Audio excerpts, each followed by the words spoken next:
This is a HeadGum podcast.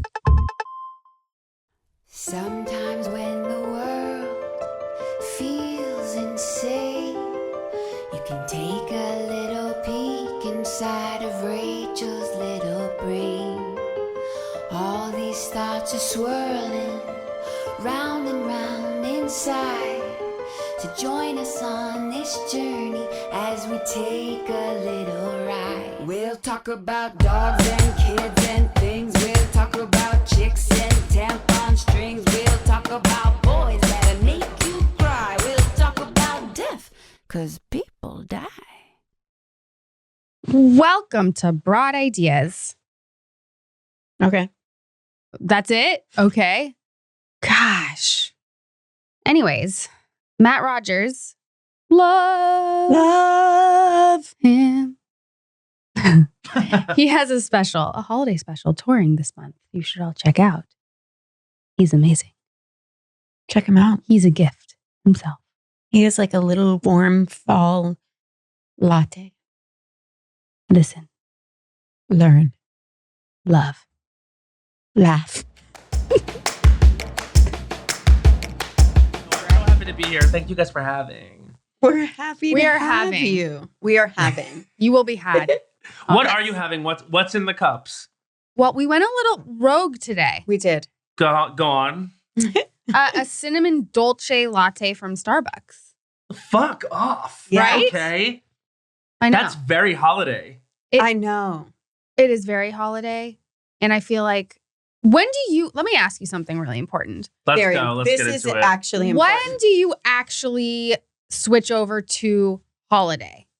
Okay, so even though I have like interest in people being into the holidays because I do Yes. a whole holiday bit, Yeah. I have to say it's gone way too far. And I would never like sort of speak ill of the queen, aka Mariah.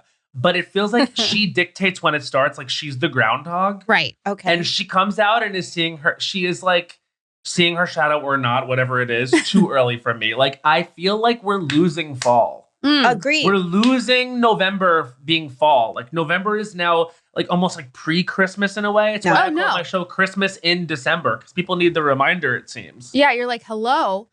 People say that November 1st is when it starts, because that's when they defrost Mariah. Like, that has been said. That's like, it's sort of unacceptable to me, because I feel like with October gets so eaten up by this concept of spooky that I feel like it's not fall, because spooky is not fall. Like, spooky is spooky. It's its own thing. Oh. Fall is like, it's cozy. It's cozy. It's vibes. It's like, it should be getting more. Like, really what should be happening is fall should be September, parts of October with some like, some room for spooky towards the end. Mm-hmm. We resume fall all throughout November, and then it's Christmas in December. But what's happening is, because it's so hot in September now, global warming, let's bring it up. Okay. Yes. That like fall's completely lost. Then we get into Halloween, which is like the spook covers the fall. Then November, it's already Christmas, and we've never had fall. We've never gotten to like even look at the leaves. Let me tell you something. I went into a Hobby Lobby yesterday. Yes, I did. I know it could be controversial at times.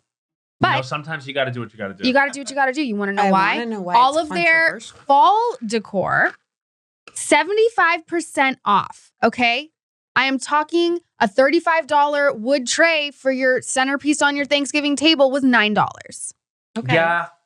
So in the whole realm of things, going too fast, it's not even Thanksgiving yet. No. I'm not mad at it because I need the things and I'm getting them on $9. sale. It's Right. $9, Yeah. but they're already there. Christmas has thrown up all over everything. And I saw things in October. Yeah. No, Bowen and I just did a Marshalls partnership. We're doing like a holiday thing for Marshalls. Yeah. Went into the store. It is all Christmas already. It is almost as if we're living in London, how Thanksgiving does not exist. But It's like, here's my question. There's not a person I've met or spoken to that is on board with it. Who's doing it? Because when you corporations. when you go to the people, we all want the same thing. Who's not obsessed with fall? Who doesn't love it? Who doesn't like a little pumpkin Somebody spice? crunched the numbers. Here's what happened. No, hello, I'm a pumpkin spice icon. Let me tell you something. Like, if you were to draw a picture of me, it would be of me with a pumpkin spice, leaving the Starbucks, listening to probably Blank Space by Taylor Swift on my way to like Disneyland. That's who I am. You're my perfect person. Yeah. I knew that. And I have always known that, yes, Rachel Bilson. Honestly. And I have always known that. Yes. I feel so connected to you right now. But like my thing is like I think that somebody big up went ahead and crunched the numbers and said, you know what? People, the monocultural capitalist like thing of Christmas, we can actually start earlier, so we will start earlier. I think they said Christmas is more valuable to us than holistically fall is. There's something about like Halloween drives money and Christmas drives money, and we're losing fall. We're losing Guys, it. I have an idea.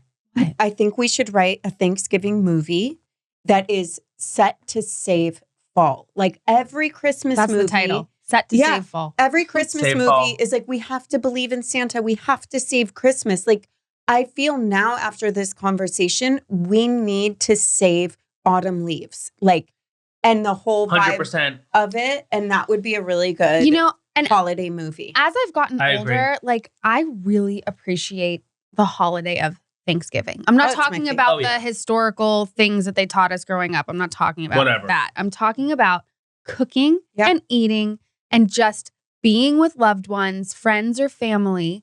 And that's it. There's no pressure of presents. There's no, anything. Oh, I have something on my shirt.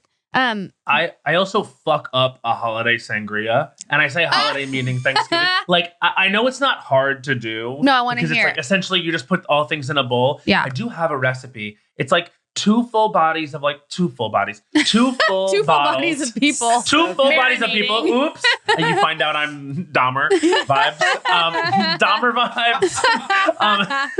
vibes. 2 big bottles of red wine. I do like a Cabernet.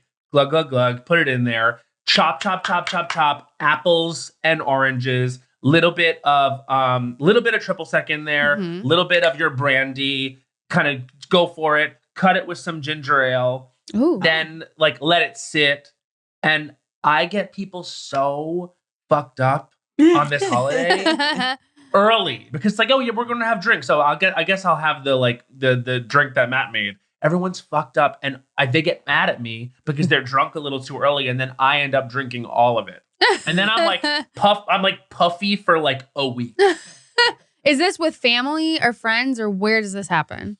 It really depends. Everyone in my life at this point still likes drinking. That's you're not hearing that much anymore. No, I can feel it start to slip too. There was actually a little while there where I swear to God, well, my last boyfriend did not end well at all, and he became sober. He was one of the bodies. After.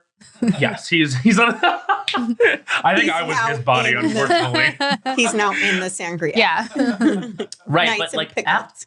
weirdly after that, like I wasn't trying to do this, but like 5 or 6 guys I dated in a row were sober. Oh. Okay. And I was just like, oh, okay, interesting, which is great. But I'm just the kind of first dater that gets a little drunk on the first date. Sure. I don't know what that says about me, but I kind of like to like loosen up with some cocktails. That's my ideal, like sort of, first date vibe is like we have 2 to 4 drinks and like hopefully make out.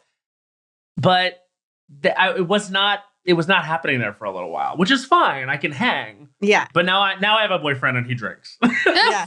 Do you want to know my theory on that? Because I am sober. I think that you like alcoholics because they're fucking amazing people. They're so That's my theory. fun. They're fun. They're charismatic. They're all the things. Like, I love an alcoholic. You're just like, what is it I like about you? And then you're like, oh, turns out You're an alcoholic. that's it. It's not necessarily untrue. And I would also say they're absolutely incredible in the sack. Oh, love that. Because they're not thinking of anything. Right. They're not thinking of anything. They're just thinking No. they like more. They're just like more. No. You want to have good sex, date someone who doesn't have it figured out. People who have it all figured out, boring in bed. Oh my God, someone who doesn't have it God. figured out. That is incredible. That's amazing. If you're single, find the most chaotic people you know. Just have fun. for a little while. Oh, so my true. God, the most chaotic people. Yeah. Where would you meet a chaotic person in your mind? Where's well, I'll tell you, I'm sure they're up in all our Instagrams. Like, you know, just look for the people that feel like the most bold. You know what I mean? Like, I got a DM probably a few weeks ago, and I'm not really on the market anymore, but like I got a DM, and this guy was just like, you could tell he was a little crazy with how familiar he was being in the DMs, and I was just like, let me check out the pictures, and I was like, uh-oh. I started to get sort of horny, and I was like, no, bail. You know, it ends badly. The familiar. That is such a good point. I actually hate that. Hate. Like you don't know. You do too? I like rage? Like I you're don't calling like me rage? that when people nickname you too soon. Or when they're they like, wet you too soon? Like if people are like, all right, oh dog, you know, I'm like, what? Oh dog. Have you ever been oh dog in your life? I know. Yeah. There's a few people that call me oh dog, and I like it, but it was earned. You know what I mean? They earned it, and they're like, all right, oh dog. But when it's does that date us? Oh dog? Yeah.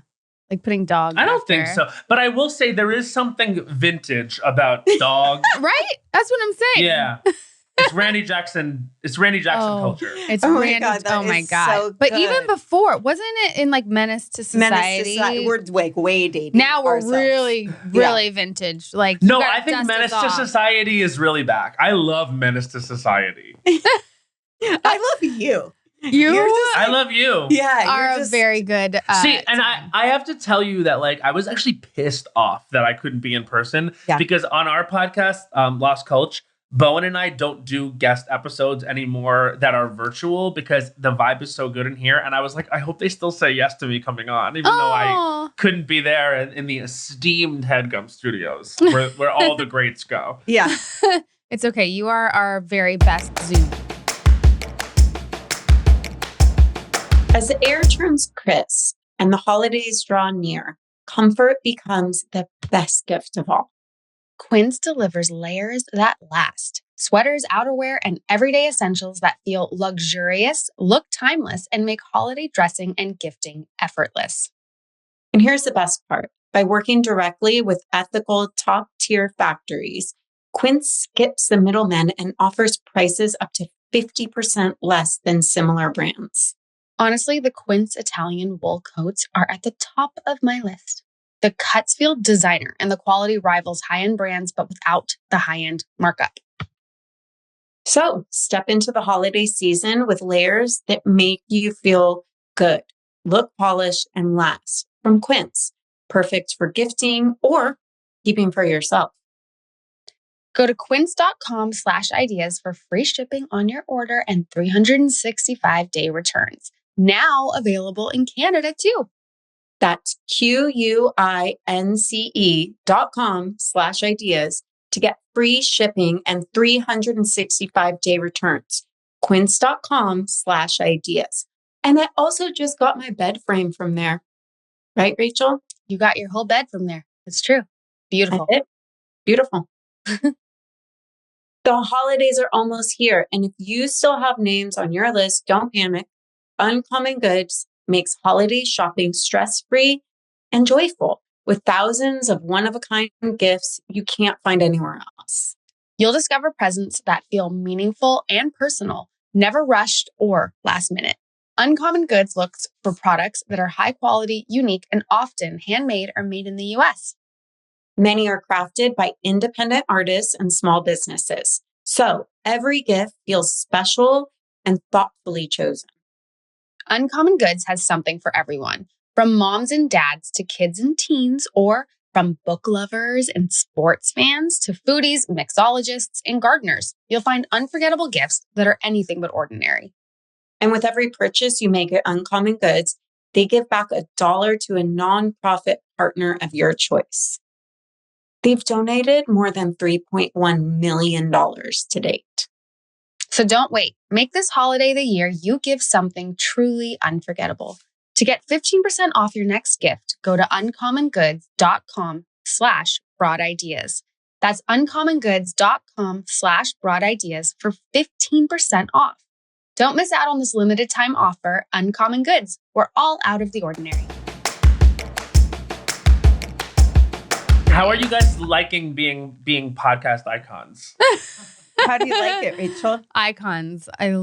Thank you for saying that. I really appreciate it. Do you get, but how did you feel about taking the mantle of podcaster on? Because it has a little bit of a connotation at first. You're like, oh God, podcaster. But then you realize it's a beautiful thing. Yeah, it's like saying influencer, right? At first, and you're just like... A little bit. But is it? I don't think so. I don't know. Here's a question for you. How do you feel about it? Like, do you ever say it? Well, yeah. Okay. So I still have to be like, huh, but it's gotten a little bit better over time because like, I really do feel proud of our podcast. I will say we started it almost 10 years ago. Wow. Dude. Like, I think, it's coming up. I think March 9th, 2026 will be our 10-year anniversary. Holy and that's going to shit. land right around 500 episodes.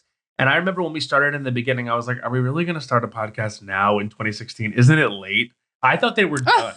I thought like Mark Maron did a podcast and it was over. I was like, is that really going anywhere? Lo and behold, it's like now the best thing I ever did. And you know, it's a thing that I feel like not that I ever felt embarrassed of the word podcaster, but it's just a weird word. You know what I mean? Like Right. I'm a podcaster. Right. You're right. Like, What?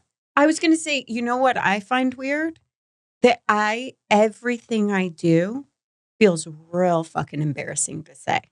So if anyone's ever like, what do you do? I'm like, what's up, Cheryl? Like, I'm like, what, you know what I mean? Yeah, like, but you know what though? Release the shame. Yeah, exactly. Climb Cringe Mountain and slide down into Nirvana because we're podcasters and we're here.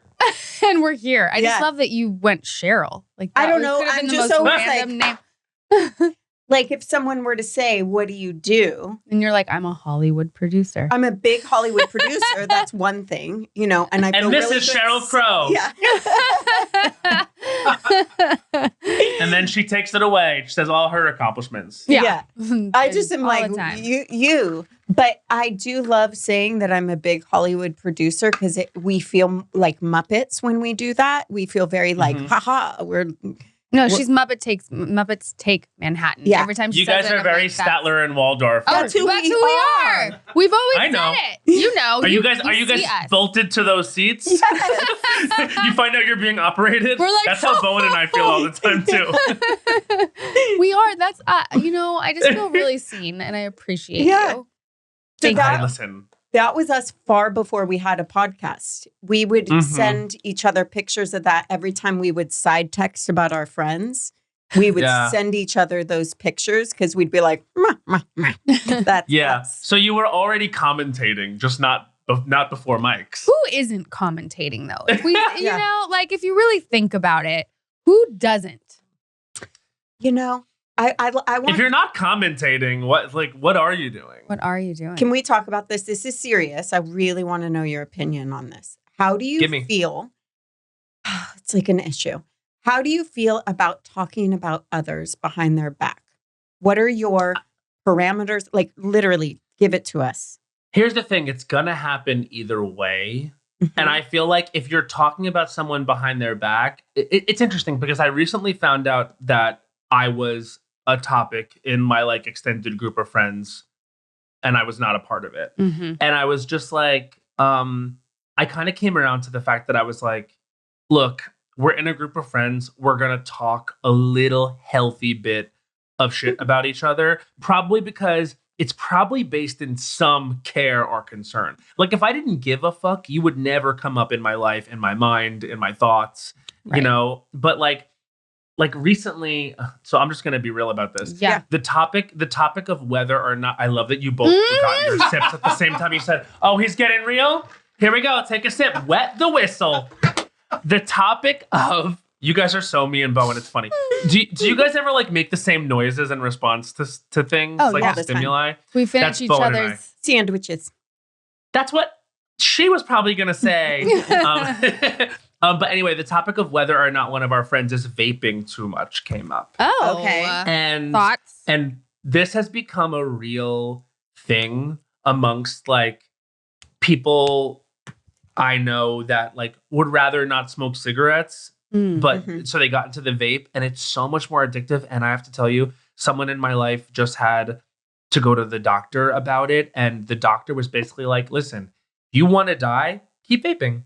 Keep doing it. You will like it will happen sooner than anyone thinks. Like young people are getting serious stuff with their lungs, like getting cancer earlier. Like it's something we have to like get out there. It's so bad. And so that's an example of like talking about a friend of mine out of concern. You know what I mean? I'm talking about because I want like a friend of mine to be healthy. I want a friend of mine to like not be reliant on this thing that you know is hurting them. And so if that's the case, then like whatever. And but that by the same token, I'm allowed to say your boyfriend's ugly. Sure. Well, if they're you know what I mean? Yeah, if you think they're ugly. Even if they're hot. Like I had a hot ex-boyfriend and my one friend goes, sorry, his eyes were too close together. And I was like, that's your opinion. You know what I mean? I never would have thought that. I can see objectively But now why it's you all think you that. think But about. now it's all you see. Well, whenever I want to hate him a little bit, I'm like, yeah, well, his eyes were too close together. Isn't that the best? It's so hard though. If you think about that, when something gets pointed out to you, you can't unsee it, you can't unhear it, and then it's just in there. Oh, Has anyone ever told you use like a phrase or a word too much and then you never realized you were doing it? Apparently, I use the expression "not for nothing" like all the time. Like not for nothing, but I use that expression a lot. Guess what? I will now use and overuse that. I'm so and it is my gift to you today. It being already Christmas, despite what we want. Yeah, not for nothing, but I will use it. Wait, and that's not a common one at all. No, it's not. No, it's because my mom used to say it growing up. Like it's like it's one of those things that's like in your DNA because like a parent or someone influential like did something a lot. Like I'm superstitious because of my mother too. Oh, and it's like a curse. Like like what? Give us examples. What do you have to do? Mama, what not? Like I can't walk under a ladder. No. Never. If I see a black cat coming across my way, I'll be 7 minutes late. Like because I'll have to turn around and like do whatever. You move, you go to another city.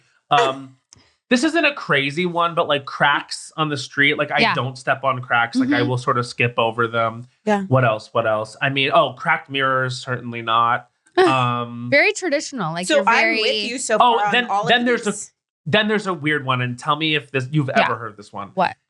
Wearing socks in the bed.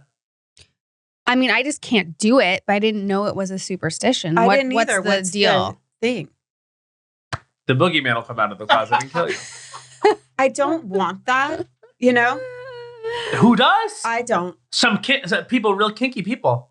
They lure him. Some like, American Horror Story freaks. But like, no, my mother said to me, like, I guess my uncle like terrified my mom when she was little and said, like, you know, if you wear socks in the bed, the boogeyman's gonna burst out of the closet and kill you. Have you ever tested it? No. He's like, I would never fuck with socks in the bed. Like, I can't do it. Like, and it's not. You're also right. It is uncomfortable. No, it's the worst. The only take them time off it's okay immediately. is if you're camping and it's freezing. Yeah. That's listen, different. you got, again, it's like Hobby Lobby. You got to do what you got to do. Exactly. Yeah. Not for We nothing, just call it but- hobby lobbying. Yeah. Yeah. That'll be our phrase for it. That is our phrase. Superstitions, like I had to like let go of one because it was like way too, what's the word I'm looking for? Like inhibiting. Like I always wore like my grandmother's medal when I flew. And if I didn't have it, I'm like, oh, I'm going to die. And I was like, I have to stop wearing it because I can't be that reliant on it. Do you know my favorite story about someone who's afraid of flying is Megan Fox? Have you heard this? No, don't. Whenever she's on planes, she listens to Britney Spears the entire time because she knows it's not her destiny to die listening to Britney Spears. But what if it is? Like, what if it She is? knows it's not. She knows it's not. So that's why whenever I'm on planes, I do think about like, what am I listening to? Well, it's not even like, because I do think it probably is my destiny to die listening to Britney Spears. Like that's what separates me and Megan. But so like whenever I'm listening, that's it. Maybe. But I literally like whenever I am on planes now, I do think about what I'm listening to. And I'm like, now is this fitting for if we go down? Oh my God. So I only basically watch reality TV on airplanes. So now I'm going to be like, Love is Blind. That's it. Like that's I don't my believe end that. show. No, I think but you have to do what Megan's saying is you have to do something that's unexpected So you need to watch something. It's like she couldn't have died watching that. But the reality show we'd buy into. Here's the thing. Or you can look at it like this. Like, listen, if I go down, I want to go down doing what I love. And for Rachel, that is watching Love is Blind. Right. Obviously. Yeah. Yeah. She died as she lived.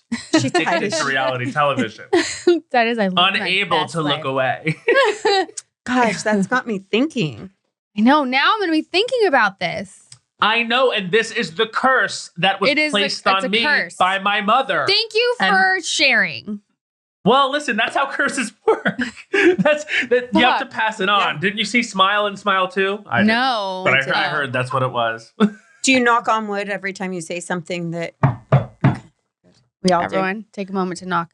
Thank you. Just take a moment to knock wherever you are. And if you don't have wood, naturally you do your head. How do you feel if someone pulls out an umbrella and opens it in the house?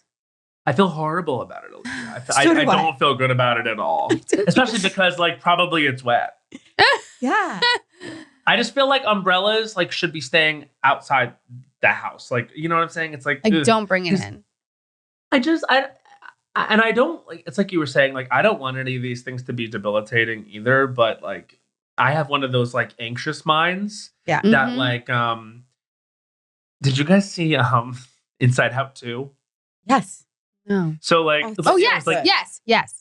Maya Hawke voiced the character of anxiety, and that's when I realized what that was. It was like, oh, it's racing to every possible outcome in a second and deciding that any of those things could happen. Like, I guess it's like sort of like a doomsdaying in your mind a little bit. So I'm trying to get better about these superstitions because I don't need these on my list as well. I'm an adult man with adult concerns. I don't need to worry about stepping on the crack and breaking my mother's back. Like, let's live in reality. I don't feel right about you letting go of them though. I'm scared now. I think I'm way more superstitious than I realized until this conversation. Because I'm like, don't step on the crack. Sometimes it's like there's so many real things to be afraid of. It's kind of fun to just be afraid of the stupid shit so you can forget about the real things. What's the real thing? What's like the scariest thing to you that's real? For me, for real? Yeah, for you for real. Nuclear war. Oh, yeah. It's a big one. Hot, right? Yeah. I mean, it's a hot topic. A friend of mine, Chloe, we had drinks in LA and she's like a prepper. Mm-hmm. And she was like, really getting into it. And I was like, wow, you really think about this? She goes, I'm going to send you a book. And I get home to New York and lo and behold, there's the book called Nuclear War. And it's about like the scenarios in which it could like likely play out and what to do. And it's like apparently a popular book. Who wrote it? I think I might. Ooh, I don't have it with me around me. Yeah. I think you might, it might be. Wow. So you know. I think I know her. Like, I know. Big Hollywood producer. Annie Jacobson. Yes, it is. Annie Jacobson. Yeah, she's amazing. Wait, you know her? Yeah, I'm a big Hollywood producer. You're really well connected. Yeah, but that's scary.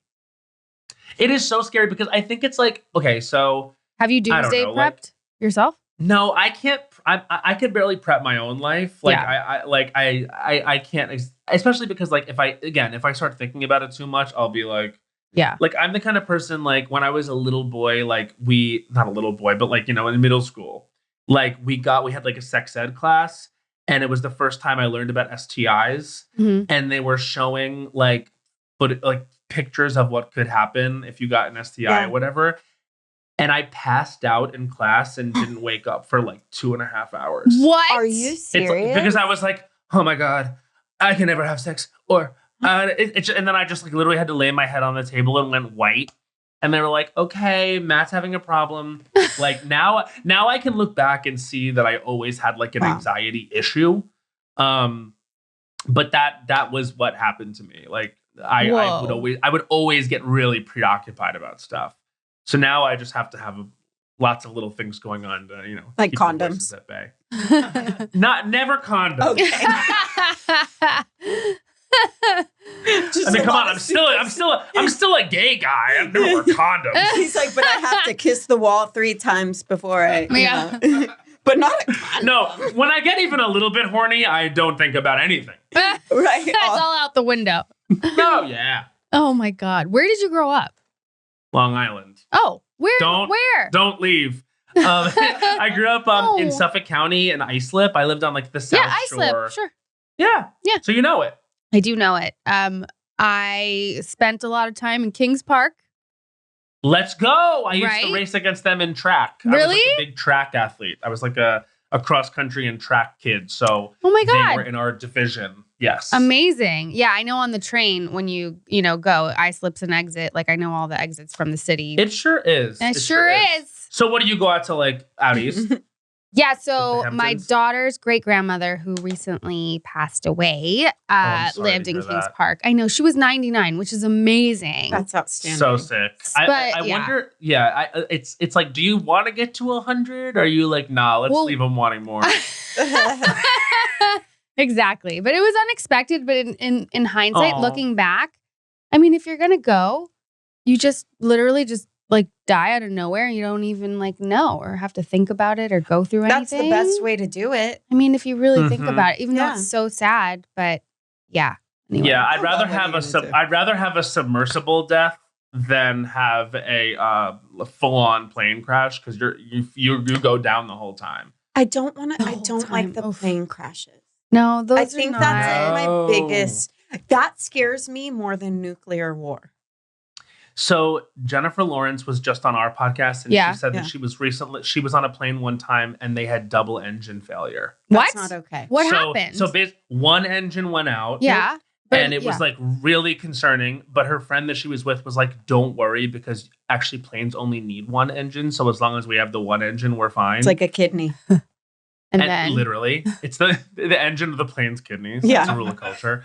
But the other engine died. And they heard it, and she goes to her friend, the other engine went out. He just goes, I know. I just got chills over my body. Oh my God. But they were able to land somehow. I was like, so if both engines go out, like, what is that? Are you just then like falling out of the sky? Like, are you just, I really hated every second of I hate it. hearing about it. That is horrible. I was in a little plane once that got struck by lightning, like the whole plane like engulfed in purple. And and the person I was traveling with, and this is my biggest fear. It's not planes. I am totally fine with flying. Flying over water, like if you're going to Europe and you're over an ocean the whole time, or to like Hawaii or whatever it is, that I don't want to crash in the ocean. Like you don't want to free fall from the sky into the ocean? Nope, sure don't. Neither do I. Well, here's the thing. It's like, let's actually walk this back because I have had the same, again, anxious thoughts. And I've really been to the end and back on specifically this topic. Okay. Here's the thing. If you go down over the ocean or you go down over the land, you are dead either way, right? I hope no one's on a plane right now. But here's the thing. Our podcast. Look, if you are, like, you're fine. Like, think about how many planes go down ever. Literally none. You're fine if you're listening right now. I'm just... Knock on wood. Carry on. Sorry, I'm not on the Superstition podcast. But basically, like, if you go down over land, other people could get really hurt on land. And that maybe is a top 3 fear we aren't even thinking about, is literally just living your goddamn life and a plane falls out of the sky on you. Don't think I haven't thought about that in my house. Feels like we've thought about it a lot. Oh my God, I've never thought about that in my house, but I will now. See? I mean, remember Breaking Bad? Yeah. In Breaking Bad, like, I think it was the second season, like, they revealed that, like, two planes collided into each other, and and then it rained over, like, a neighborhood. Yeah. Let me just say one thing really quick about if you do it. When I'm flying over the ocean, this is the thought I have and what I say. I say, please, if for any reason we go down over the ocean, let us die instantly on impact. I don't want to be stuck in a plane and water coming in. That is my biggest fear. So I always say, please, that's not going to happen. Please take me out on impact. Thank you. I don't. Yeah, in case of a water landing, someone just actually kill me with their hands right away. In case of a water landing. Because I ain't talking to no sharks. Like, because then we get into a whole bunch of bullshit. Ugh, I can't. Yeah. The ocean, I cannot. Like, the ocean is number one no. Number one no. I respect it so much. I do not believe that we belong in it. I don't think it's for us. When you really get into what's going on at the bottom of the seas in terms of the sea life, when you really get into The some shit of these in the girls dark? with the lanterns on their head, some of these girls that look like aliens, like, you know what I mean? Like, it gets some of these girls who are absolutely huge. Yeah, what's up with that are living at the bottom. No, I don't want to know what's up with that. I can't even believe we share the same planet. But here's what I'll say. I'd rather go to space than to under the sea. Deep sea diving. I won't even go on the Nemo ride at Disneyland. Because you might get stuck. Yeah, in the fucking submarine. Won't do it. Can't do it. And then what? Yeah. I wouldn't want to go to space either, though. I don't really want to go to space. Can I tell you something? Like, the Blue Origin. Yeah. I really, that to me was like, it was like a low point. 100%. That was a low point for me. I was like, I don't know about Girl Boss Space. And I feel bad because like, I do like a lot of the people that went up there. Like, I love Gail, you know, at a time, like I was a Katie cat. Like, I went to see Katie's show in Vegas. Cat. I was like, I went for my birthday, actually. I think for my 32nd birthday, went to go see Katie in Vegas, me and like an army of gay men. I love that. but I couldn't co-sign on the space exploration. What, they just went up for like a minute or something? either. They broke the barrier? What is it exactly? Yeah, I think that it was like an 11 or 12 minute thing. It's like they went up, they went down. Essentially a Disney ride. I just, what I really want to know is the I have thoughts on that in a second. On that. Okay. Like, what the actual pitch was that made them, because me too, love Gail. Katie's Love wonderful. Gail. Yes, they're wonderful. What was the pitch that they went, I'm in, you know?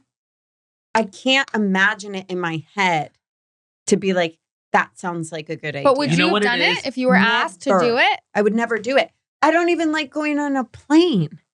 I would never leave the earth. One, I have children. Right. I would never leave my children on this earth without me. I don't even like flying on the same plane as my husband. Right, because what if, oh my God, she you has need a to talk to designated him. survivor? Yeah. Holy shit. Like, She has to talk. No. Just kidding. I love you, Jeff. No, but I really am like, I don't think we should do that anymore. Well, yeah. I mean, it sounds like one of those things that's like, you know, when it's like you want a lot of people to come to a party, but like you're not, like, it's like just so you know, these people are all coming. And you find out later they were all just invited. But you tell everyone like, oh, and here are the people we have confirmed. It's like when you get like an audition for a movie and it's like, here's the people that are all in it. And then you find out later they were all just like negotiating and none of them are actually in it. It's like, you know what I mean? Like, it's like people are, there's like some Gail's trickstery going on there. Yeah. Right. They're like, you know, Gail's doing it. Yeah. Do you think it was originally Oprah? And then they're like, you have to imagine Oprah was the initial ask. You know what I mean? I mean, they obviously asked her. They had to ask Oprah. Of course they Trust asked me, Oprah. as a true Luigi, I know that when I'm getting an offer that Mario got first. You know what I mean? Oh my Lanta. That's the most brilliant thing I've ever I embody As a true Luigi. I Luigi. respect Luigi. Do you know I where like my Luigi. mind went? My mind went, is there someone connected to Oprah that's named Luigi? I first went to Luigi, In a way, what's yes. his face that killed the guy, and I was like, I want to see where this is going. Oh my I was God. like, he's a true Luigi. Yeah. What's his name again? Luigi Mangione. Yes. I was like, no, you're not. Are you? I'm talking about Luigi. Yeah, Do they have a last name? Are their last names Brothers. Luigi of the Mario brothers? Yeah. Their last name is Brothers. Yeah. Hey, listen. I think Gail is probably the most famous Luigi in pop culture. Yeah. In our real world. Well, can we think about the Luigis for a second? There's Tobey Maguire. He's a Luigi. Busy Phillips is Luigi. Okay. Oh, she's a good Luigi. Good Luigi. Who else is Who else Luigi? is- Kelly Rowland and Michelle Williams. They're both Luigi. Definitely. They're both Luigis. Here's a question. Who's the Luigi in the Ben Affleck, Matt Damon pairing?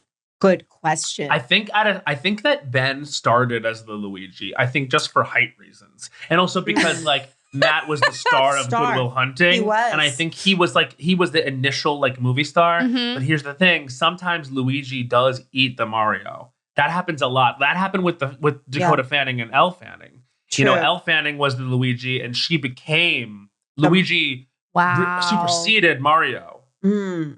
And I think Mario was okay with it in that instance. Maybe because it's sister, they're it's family. They're real brothers. Because also Mario gets tired of being Mario. He's jumping everywhere. He's front facing. He's always has to be camera ready. Like he's got a public relationship. You know what I'm saying? It's like Mario has to deal with a lot. Literally the world on his shoulders, needing to save it. Bowser always coming for him, fire breathing. It's like a lot to be It's a lot. a Mario. I just love everything related to Super Mario Brothers because it makes so much sense. It's great. It's a map of our world. It really is. I want to keep going with Luigi and Mario. I'm going to keep my brain won't stop. That's going to be the new, because I used to tell Leah Rachel. Remini is the Luigi to JLo, right? Maybe. No? I don't know. I was trying to think JLo and I couldn't think of Leah Remini? Oh, Remini. Absolutely the Luigi. Okay, absolutely sorry. I said her last name. That whole second act press tour was a case study in Mario Luigi. Amazing. Okay. Brilliant. So now my brain's going to be doing this forever. Mm-hmm. I used to say I'll be the Toby to your Leo to Rachel, but now it's more, I like Luigi. Luigi is perfect. It's just like a really easy one-to-one. And Mario and Luigi are monoculture, so everyone knows what you're talking about. Everyone knows. Yeah, you know what's been interesting is it's very interesting to have the Wicked press tour. Yes. Because it's Ariana and Cynthia. And even though Cynthia is the green one, like Luigi, she's not the Luigi. They are equals. And I think they do a really good job on that press tour of keeping them equal. Equals. And that is not common. That is not common. Mm-mm. And I wonder how that happened. Well, you want to know what it was? Please do. It was tell. Ariana. I don't know anything. I don't know anything.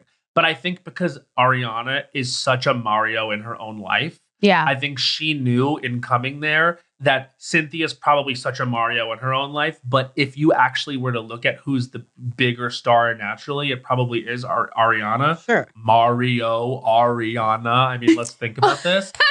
But I think it's important to them and the health of their like duo-ness that they are equal. So I think Ariana maybe pulled back some of the Mario-ness to be equal with Cynthia so that there was no Luigi. They really seem like they truly love each other, and I love They that. do. And also, I would imagine it takes some of the load off to not have, like you were saying, the job of Mario is a lot. And in Ariana's shoes, it's like, let's do it together. Yeah. It's so and I much also better. think it's just it's also like you know, when you're a duo, it's really interesting because a lot of people just in a real way project this type of thing onto you, like kind of like we're doing right now for fun. But as someone who like is constantly like we're Matt and Bowen, we were that for such a long time.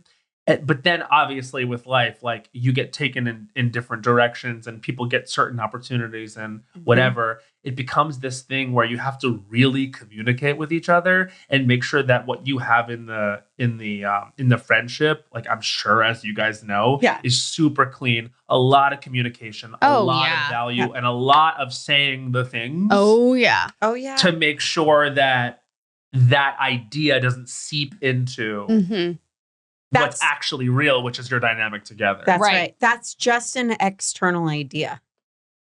Exactly. I'm having fun with it because I think it's fun. Because it's fun and you can play with that. But if it is that in real life, that's not sustainable. Right. Right. And it's not good for either person. Like it's actually really not good for the Mario. No, because then they get the big old Mario head. And it is a big head. Right. And then you fall over. Yeah, because your head's too big. I was thinking exactly the same thing about the weight of the head. Too much. You don't, and Luigi keeps it thin and lean. You know what I mean? Luigi He's going to keeps live it tight. longer, unfortunately. Don't look at me. Luigi is What an 12% asshole. body fat. No one's seen Luigi's body, but I have. He's fucking ripped, cut. He looks like Justin Theroux in Charlie's Angels Full Throttle. Oh, that's Luigi's body under there. Forgot about that. Don't you forget know about that movie was really good. The Mario movie was really good. I loved it. Oh, the Mario movie? Everything. Loved it. So funny. I loved it. I'm laughing. I think I was laughing so high. Yeah, I was extremely high. I don't even know how I saw that. Did Briar? I mean, she must have. I don't know. Anyways, I digress. It's honestly it's one of those movies that's like you could watch with your kids and they're laughing for one reason and you're laughing for a whole other reason. Which are my favorite ones. That happens all the time. Wait, you guys, I need to go back for a second because I needed to ask this question when we were talking about space and Disney and whatever. Mm-hmm. Has anyone been on this fucking ride at Disney World? I want to say it's called Mission Space. Did we talk about this before? Oh, I've been on Mission Space. What the fuck? Disney World? I've never been Disney to Disney World. It's at Epcot. It's at Epcot.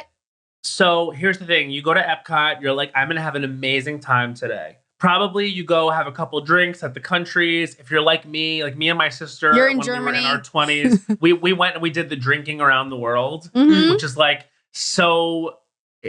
I'm going to go again later in the year with my family, actually. And I'm wondering how far my sister and I can get around, how much we can hack it. But there was a time when we really went for it and then did Mission Space. No, you did not. No. No good. Traumatizing. They actually had, did you when puke? They first, I wasn't puking, but I wasn't okay. Yeah. Which almost is worse because, after you throw up or after you expel whatever it is you need to, like you do feel better. So I was just like sitting with like, my lung up here in my shoulder, my other lung down here in my ass, like sort of like stomach up here in my throat. Like your organs rearranged as a result of this. Like for people that don't know what it is at home, it's like essentially very realistically simulating a launch up to space, into and space. like a lap around Mars or the moon or whatever. I don't like it.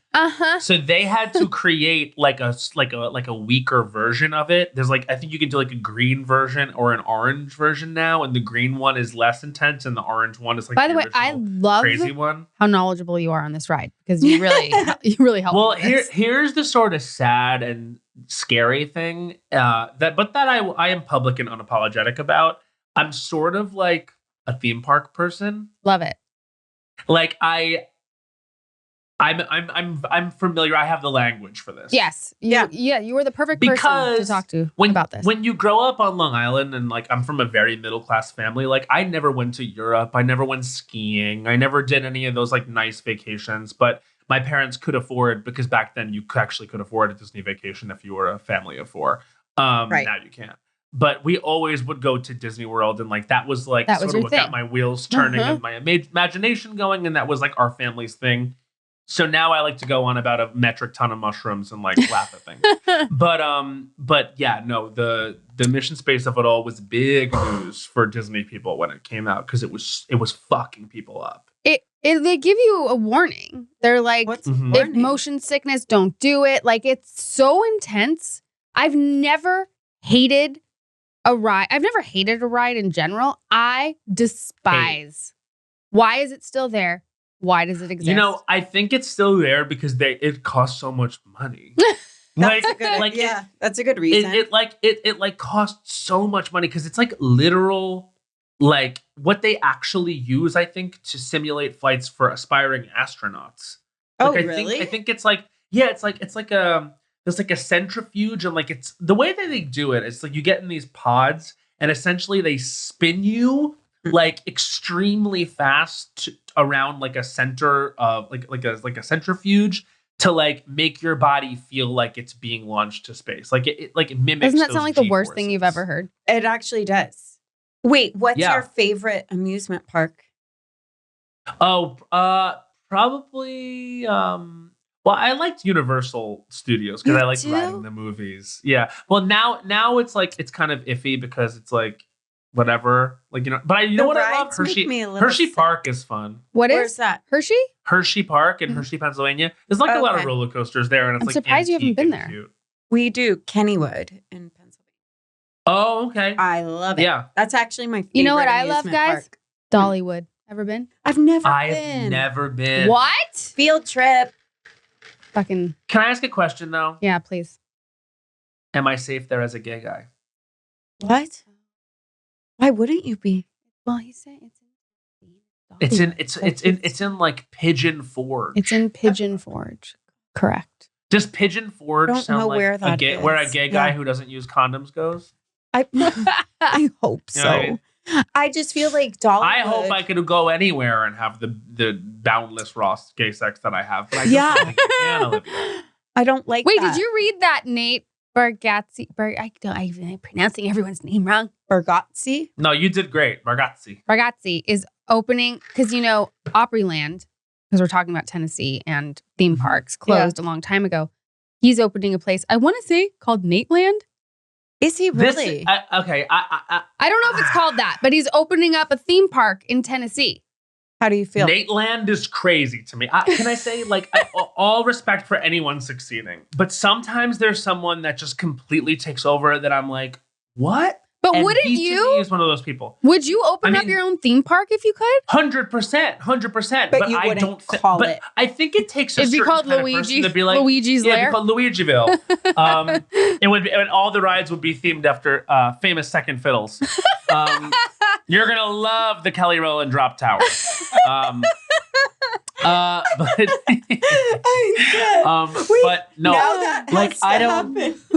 I know. You're like, this is the idea of thinking you should have your own theme park or theme park ride is like, you better be Dolly Parton then, because I'm judging you if you're just like out here with a ride. What would you name yours? Opryland should be Oprahland. I feel like Oprah could open a theme park. Oprah I think I would call mine the Matt Rogers theme park experience. Okay. And it would just be very, very, very self-aware. And every land would be like, there's like a Long Island area. Love it. What's there? I need everything. I think the whole thing is just one huge bar. Yep. Okay. It's just a huge bar. Mm-hmm. Mm-hmm. And it's sort of like a Margaritaville. Got it. But it's Long Island. But it's Long Island. Yeah. Yep. There's bagels everywhere. Love it. There's there. oh my God. What about like a bespoke bagel bar? You know what I mean? That's like amazing. that could be kind of good. I really should open that place. I mean, I see it. The vision is there. I just want to ask what's in your theme park? That's a great question. It's a really great question. What's in your theme park? What's in my theme park? Yeah. And what would you name it? Well, I'm upset. Mine would be Chunkland. Okay. Chunkland. Yes. I like it. Who's coming? Listen, you're going to have flaming hot Cheeto everything. I'm just saying. Oh, wow. Is that your flavor? I mean, yeah, if I have to go with a flavor, it's my fucking flavor. You flaming hot Cheeto? Okay. I'm a Buffalo girl. I fucking love Buffalo. Yeah, I'll eat anything if you put Buffalo on it. It's spicy. Yep. Everything's a little spicy. We got the Buffalo and we got the flaming hot Cheeto. Okay. Mm-hmm. But also everything's cozy. And you can only come if you're wearing pajamas or something really cozy. Oh, I like it. I love that. Isn't it funny? None of us have said any rides. We've just been like, it's just going to be so cozy and you can eat. It's like, what we're really saying out loud is we'd rather stay home. We'd rather actually order Postmates and stay home. The rides are down couches that you sit. It's a lazy boy. Yeah. Feel me out. Hear me out. Feel me out. Feel me out too. Feel me out. There's a part of my theme park which is called Feel Me Out, which is really it's just the dark room. There's a Fire Island experience. Oh my Love God. That. Fire Island experience. Oh my God. Yeah. Every ride's a lazy boy. That sounds cozy. Right? Yeah. Okay. Right. You didn't say. I don't know. Oh my God. I feel so much pressure. I feel like it would be called the amusement park for people who like amusement parks. You know? Wow, the Chaperone. Yeah. It's your amusement park's favorite amusement park. Yeah.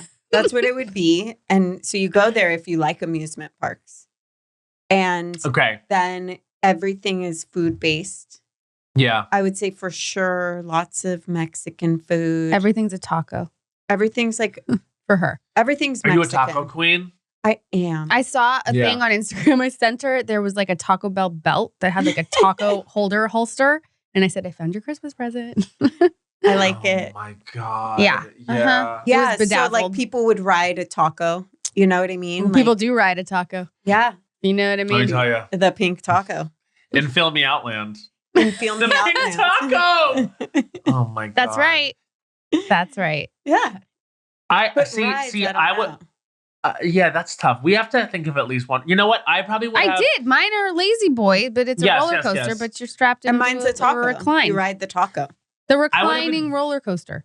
A dueling racing roller coaster. Yeah. That was like 2 podcast hosts. That's like cars at Disneyland. Yeah, and bobbleheads. and Mario always wins. Oh. I am really excited for our theme parks. I Honestly, enjoy one. So you guys are in LA, right? Yeah. There's the Hollywood Studios, just the Universal. Just go right there today after this. Dude, it's too virtual. I can't do the virtual It's ride. so virtual. But did you see? Okay, not to make this the entire thing, the theme park episode, but like I was driving on the 101, and they're making a huge roller coaster there At Universal for the first. It's fast. Yes. Is it Fast and the Furious? Fast and the Furious. Yeah. Oh, really? They're gonna have an actual roller coaster. But by the way, it's about time. Well, they have I would say. The Incredibles, don't they? That's a roller coaster. It's not like a roller They have coaster. the mummy roller Oh, the coaster is mummy. inside. That's the best ride there. The Mummy. Yeah, it's so good. Okay, It's so that's good. it. You're right. But you know what else is the best? I know I can't stop. But the Guardians of the Galaxy at Disney World. That roller coaster is so fun. You go and like every single time it's a different song. And I heard that one of the songs that could potentially play when you did it was Conga by Gloria Estefan. And I was sick. oh my God. Oh my all I God. want Wait, is I think I Conga. got that. Did you? I got it too. You I did? was living. I was screaming. I was like, I realized I wasn't even enjoying the ride because I was just You were in the feeling that song. conga. Can you sing it? Come on, everybody, then you feel that conga. Do that conga. No, you can control yourself any longer. No. Feel that conga beat. Yeah, so they play a So different good. like classic song. Everybody. Gather one. round now. Yeah. It's like it's like a block party no matter where you are. Remember block parties? Did you guys ever have block parties? No. Oh my God, this is so Long Island then. Yeah. They would like every street at some point during the summer around my neighborhood would shut down from side to side, and everyone on the street would join in the street, and like it was like That's amazing. barbecuing, and there was like a blow up house. It was like we had a block party every year in the summer. We did not. We did not. Yeah, that maybe it was more Long Island culture, but I would actually be curious to find out like if that happened. Did you have That was block like a parties, thing. Kevin? Oh yeah. Okay. They do them on Where's High Kevin Street from? now. Chicago. Okay, cool. Yeah, so I guess maybe it's LA. like LA was like They do fuck them now. So I know cool we for do that them shit. now. Now where I live, like I've hear of block parties, kind of. Yeah, we should do a block party with your brother. Oh my God, let's do a block party when she's moving in across the street from my brother, which I'm so excited Stop. about. How cool I was is just gonna that? ask, like, was that like a targeted thing? Like, did your brother reach out and say, "Hey, there's like a No. thing available," or did you just It like was stumble upon random, that house? total coincidental. I know. I was on the phone with her and I was like, I'm going to drive by this house. And she's like, where is it? Let me map it. And I was like, oh, it's here. And she's like, Olivia, look across the street. Yeah. That's John's house. Mm-hmm. And I was like, stop. That is so funny. Oh my Yeah. God, how cool for you guys! That's The Oh, coolest. it's so we're so happy. Yeah. I'm thrilled. because now you're probably gonna also see your brother a ton more. Yeah, I'm True. like I never see that guy. No, I'm just kidding. I know it's the best. I love it. No, we see them all the time. That's so great. Yeah. Yeah. Yeah. It's so cute. I am sort of falling in love more with the idea of like living really, really close. Like I just moved from I'm in New York now, but I do rent a place in Studio City. Oh, And I'm, like, that's where really, That's where I really- live. Yeah. Oh, really? hmm I love it. I Me love too. it. Okay. Yeah. So you're probably close to me. Yeah, I probably am close to you. So like Okay. but I'm really close to one of my best friends, Jared. Okay. And like I was like, oh, is that gonna be like too much? Like, are we gonna be codependent? But like, I love being codependent. Same. We're No. completely codependent. We want that. At the same time. Same. Obviously. Yeah. I feel like I've only ever benefited from codependency. I think it's I see nothing wrong with overrated. it, to be honest. You I think mean, it's yeah. overrated? No, Underrated. independence is overrated. I knew what she meant. See? It's also lonely. It's also boring. and I don't need, like I said earlier, like I don't necessarily need to be alone with my own mind. Like it's like Nobody wants that. I do too much. Yeah. Yeah. Nobody needs that. Nobody wants that. A Okay. lot of things have helped out. Like I've just got this year. I finally got a prescription for beta blockers, Oh, and I yeah. did not like propranolol, and I didn't realize how badly I needed that until I started doing it. Like just like quieting things down. Like now I can sort of be by myself because it's not such a chaos center Yeah, in my right. brain. But before that, I was always like, let me be around people all the time so that I can, I get that. constantly be in conversation. Wait a minute. With the beta blockers, is that a daily thing or just when you need them to show It's up? as needed.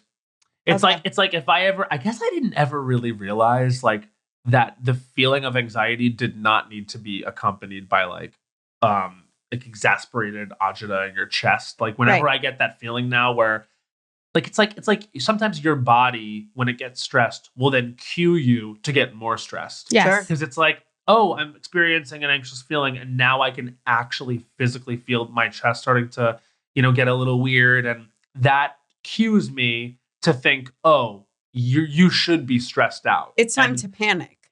Right. And so now taking the beta blocker like eliminates that feeling, that physical feeling. Mm-hmm. And therefore I'm not like spinning out more than I need to. Like I think I now realized like anxiety is an emotion that will always be there for everyone. You can like, get used to it and make friends with it, but it doesn't have to be something that like spins you out and causes you to like, raise your voice when you don't mean to, or make a quick decision, or, send that text that probably you should just leave in the drafts, Mm-hmm. So many. I remember when I first got on antidepressants, I was like, is this what it feels like to be normal? Like when your body's not doing that thing, that fight or flight, like panic. I was like, is this how people walk around the world? That's weird. Isn't it funny? Like and then I don't know. Did you have that moment where you were like bummed out that you needed it? Massively. But I got over it. And I was like, so what? You know what I mean? But it took a long time to get over it and be like, it is what it is. Yeah. Yeah. That's the part that I think people don't really talk about too much is like, of course, like it's so much more, normal now to talk about like what you need and what you're experiencing, because like we're all just what I like about like, our like generation and our like, the way that we're all communicating now is we do over communicate. Yeah. But I think that's better. Like we're talking about being codependent. Like we over communicate with people we care about and, people who will listen. But rather that than like keeping everything inside and never telling anyone anything. And then all of a sudden you never experience being better because you never engaged with the idea because you tamped it down all the time. But I think people don't talk about, there's like a little bit of like shame that you were one of the people that needed to be on medication. Yeah, I hear that from people all the time. They're like, well, I don't think I need it. They'll say things like that. Like, well, I don't think I need it. I'm going to try all these things. And it's like, great, try all those things. Yeah. Right? For me, I tried all those things and they didn't work without it. And then so I got to the point where I was like, okay, I actually might need this. But there is that stigma of being someone who needs help. Yeah, 100%. Which is bizarre because we all need help. It's just different. So much help. Yeah. I mean, I feel like too, it's like, again, we've had the podcast for 10 years. So in the very beginning, when we were absolutely positive that no one would listen, you know what I mean? Like we set that we were really honest about this type of stuff. Mm-hmm. You know what I mean? Like it was like, it became this thing where I remember when we started in 2016, I looked at our metrics and I was like, oh my God, Bowen, 63 people are listening. That's like all of our friends plus some other people. And so I think it just became this place where we were like, we know this isn't going to succeed. So we're just going to talk to each other like we do. And in establishing that, it kind of established that one of the things about the podcast is we're really candid about this stuff. So it actually keeps me honest now. Yeah. And I hope that people appreciate that, because no one wants to like be looking up to people or be following people who are, or I just don't think it happens as much anymore, that like what we're all aspiring to is like perfection and impenetrability. Like I think we're over it. I think that's why all the movie stars that are kind of coming up are all sort of atypical looking movie stars. You know what I mean? Like Timothée Chalamet is a gorgeous creature, but he's not like Matt Damon. You know what I mean? Like he's not like Leonardo DiCaprio, and that like he is a skinny guy. Like, he dresses like in sort of like an atypical way. He's androgynous. Like he it's just like a different thing. And I feel the same way about like, you know, Florence Pugh and Zendaya and etc. It's like everyone's just a little bit like different than what we've seen in generations past, because I don't think we're aspiring to like the cookie cutter anymore. Right. Correct. And the truth of the matter is it's more comfortable this way. Because like for me, I pretended forever that I was fine. And that was wildly uncomfortable. And then once I was like, I'm not fine. I need help. I'm not okay. Then I was like, I feel comfortable. Right. So it's like the opposite of what you think. It's like the freedom and the peace comes from being like, everyone needs to be their own version of the Ariana as Mario. Yeah. Oh. You know what I mean? Everyone's gotta give a little bit. Yeah. Yes, it's true. Mm-hmm. Yeah, I think we're done. Really helpful. We're done with the gatekeepy, gaslighty, I've got it all together culture.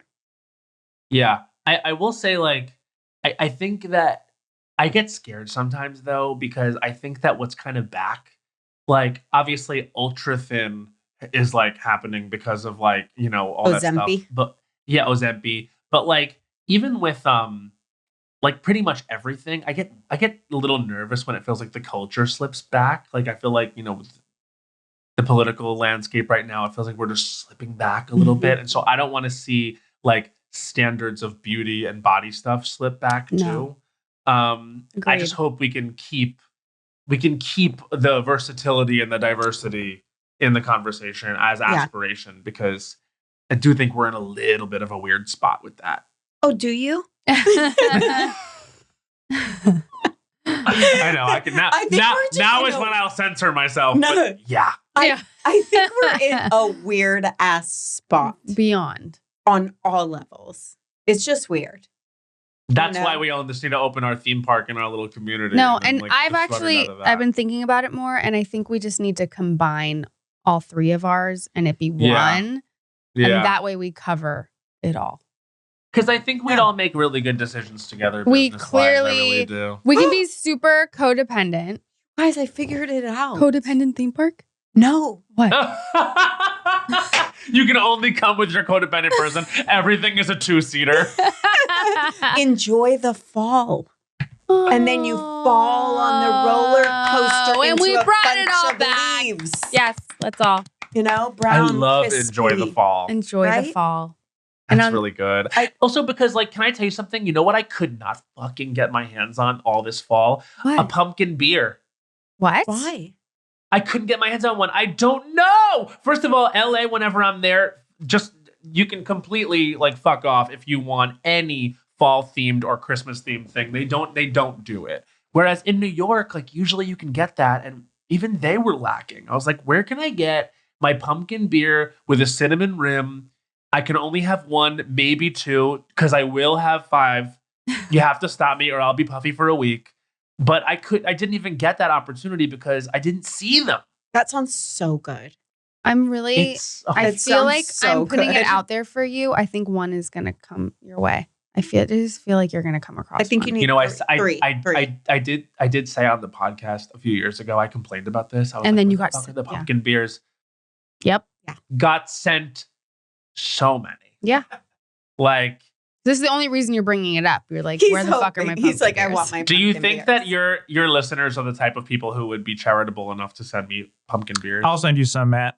I got to hook up. Thanks, Kevin. Oh, there we go. See? Well, hey. Listen, we're in the Thanksgiving Ask for holiday what spirit. you want. Say the uncomfortable thing. Tell the truth. It's pumpkin You beer. will be rich in pumpkin beer.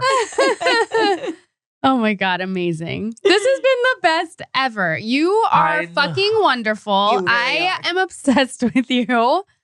Thank you for being here today. I'm so happy to be here and to meet you guys. You too. Rachel, You're amazing. Obviously, I was huge summer supporter back in the day. Thank you. Big part of on our podcast, we talk about the culture that made us say culture was for us, meaning like formative culture. And I was an OC fan. Oh, I love that so much. Thank you. And obviously you love summer most. Always. Right. I saw it for Seth in summer, I think, immediately. But then again, I was like, of course I did. That was the point. Right? You're like, I it was got definitely it before they did. It was up in the air. You know, you didn't know if it was going to go Anna or Summer. The writers didn't either. You know, Bowen and I always talk about the Oliver plotline. Oh, good Lord. Good Lord, indeed. The worst. Where are we? That wasn't him, though. That was someone else. That was her other abusive boyfriend. What the hell is that? What's going on? That made Imogen Heap. Yeah, and therefore, Ariana Grande.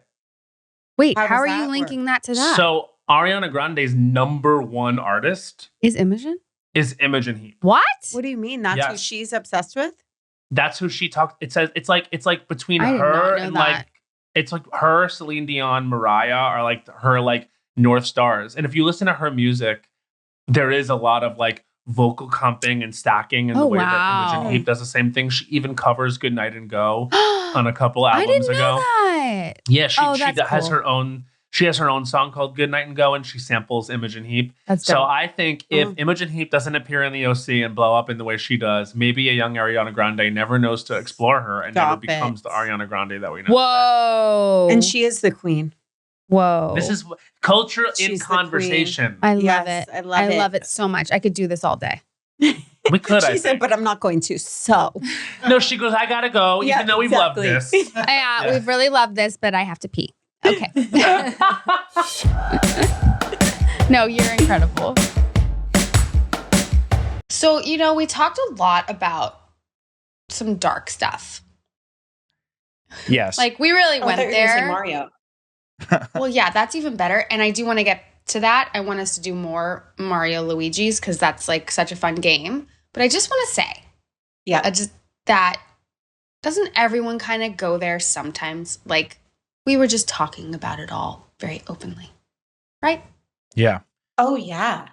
I feel like it's relatable. You know what's interesting, though, is we went to dinner with a group of friends, and we have this one friend who will not go there. So if you bring up anything that is slightly like too much, well, she's like, no, I don't want to talk about that. And we're like, well, we kind of have to. Or she's like, no, because our friend was like, all right, well, if anyone's going to get dementia, I'm the first to get it. And then we started playing that game. And she was just like, I don't want to do this game. And then we were talking about like something else that was like a little heavy. And she's like, I'm going to go to the bathroom. Like she just didn't want it. Sure. Not going to go Whereas there. the rest of us were like, okay, I'll probably get dementia. Like we were like down for the game. Yeah. That is interesting. We're down So for there all are games. some people that won't touch it. What? Right. Like, I feel like Erica's going to be listening to this and turn it off. Like our episode with Matt. Erica won't listen to our podcast because we're probably too much. But yeah, the Mario Luigi thing, I love thinking of shit like that so much. I know, Lou, like we do it all the time. I was thinking of one that's probably switched over the years, which is Macaulay Culkin and Kieran Culkin. I feel like Macaulay was Mario, and now Kieran is Mario. I kind of like flip-flop. I was thinking of different flips too. That would be a good one. Oh, I like that spin on it. Mario the flip-flop. Mario. Yeah. Mario went to, what's the world called when he like goes through the thing? Yeah, the tubes. Yeah. The warp zone. The warp zone. Thank you. Oh, two boys. Got it. Yeah. I love playing Mario. It's like the only game I love. That and Mario Kart. Love. People don't believe me when I say this, but the last movie that I saw in theaters was the Mario Chris Pratt movie that came out like 3 years ago. So good. I love that movie. Yep. I saw like going to the movies. I do. I think I just kind of like ran out of it. It's such an investment. I kind of blame my dad, unfortunately. I don't know if I've already told you this story, but my dad was very, I don't want to say anti-movies, but he famously has only gone to the movie theaters like 6 times in his life. What? He saw Star Wars, the first Star Wars movie when it came out in the 70s. Then he saw Jaws. So then the joke is like, if you ask him if he saw a movie and it came out after Jaws, he says, no, I haven't seen it. Then he saw Miracle, the hockey movie in the 2000s. He saw the second Harry Potter movie with me at the Wisconsin Dells in Wisconsin. And the last movie he saw in theaters, this is not a joke, he saw Nacho Libre with me and my sisters, the Jack Black movie. And during the credits, he leaned over to me and said, "That's it, I'm done." And he hasn't been to the movie since. Oh my God. That is really okay. I went to so many movies growing up and in my 20s, especially out here in LA. And then, I don't know, maybe COVID, I just feel like I haven't gotten back into going to the movies at all. I love it. It's I don't. Happy place. I don't love it. I was at the movies yesterday, actually. Again? No, that was the same day. Oh, it's been a long day. It's like, no, that was yesterday, Olivia. Good question for us. Thoughts on movie theaters that have the food option? Do we like those? Is it distracting? Love them. I do too. If I'm going to the movie, like, I want to have a good time. I want to relax. Same. I want to recline. Yep. If I want food, I want to order food. I care most about the seats. Okay. It has to be reclining, and I have to be in the far back. And if that's not an option, I will pick a different time. But I don't really care about the food because I'm so conditioned to the popcorn, candy, soda aspect that that's really all that matters to me. Yeah. What's your order? Popcorn, candy, and soda. No, but what can't specifically? I know. I get peanut M&Ms. Oh. Okay. Sometimes a red vine situation. Okay. Popcorn and a Diet Coke. Wow. Okay. You? Me? Yeah. Oh. Okay. When I have now decided I just can't eat popcorn because it creates a huge problem for my mouth. But I would get popcorn, but I have to have candy inside the popcorn. Yeah. My preference is Raisinets. I know. I put the Raisinets in the popcorn and I eat them together. Kevin? Yum. As an adult, it's now popcorn and like a large Sprite. Maybe like a Skittles or something. Peanut M&Ms is perfect. Like that combo is perfect. As a kid, I would try to get nachos and my mom would always go, "No, you're not having nachos at the movies." Aww. But another thing is my grandma would not let us buy food at the movies. She would go to Jewel Osco and buy stuff there because it was cheaper and then give us individual Ziploc bags of like candy from her I'm not purse. okay with it. No, it was tough. They used to do that to us too, and it just felt not right. No, it never tasted as good. I used to get the ices, which I really enjoyed. But now with like the Alamo Draft House, I will get like a hamburger, a beer, and a cookie. But if you don't specify the order, they just give you whatever comes out first. So the amount of times I've gotten like a burger, a cookie, and a beer, and I'm eating a cookie by itself during the opening credits is bad. I have to remember to like write the order that I want. I'm so hungry. You guys, if you were to see, and the scary part is that like it's embarrassing what we get as a family. Because it's like I get the popcorn, the peanut M&Ms, then Jeff gets the Milk Duds, Elliot gets the Sour Patch Kids, and Shepherd gets like Nerd Clusters. And then Jeff will also throw sometimes a hot dog and nachos in the mix. It's embarrassing. Wow. And ices. I love ices. Yeah. What flavor icy? Wonder why we love going to the movies. Yeah, it's a blast. You spend like triple the amount just on snacks. Wait, but what flavor icy? The blue, whatever the blue flavor is. Okay. You know what my favorite is, which is not everywhere? The white cherry.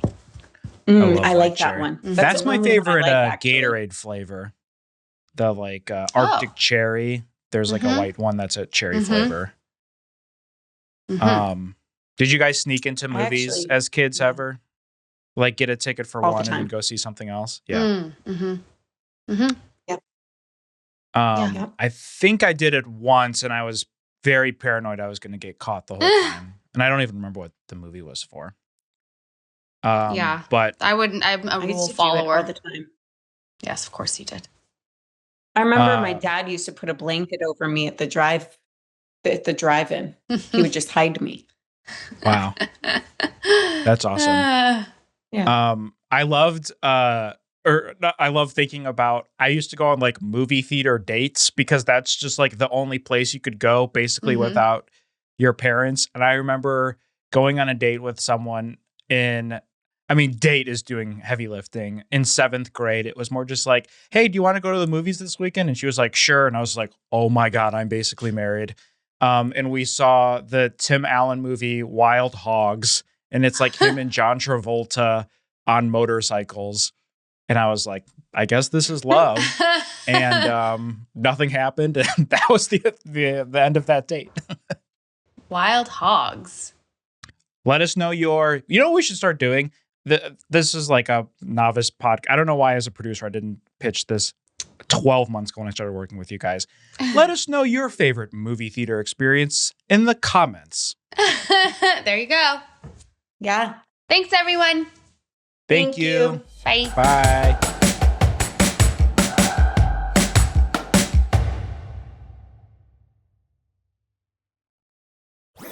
That was a HeadGum podcast.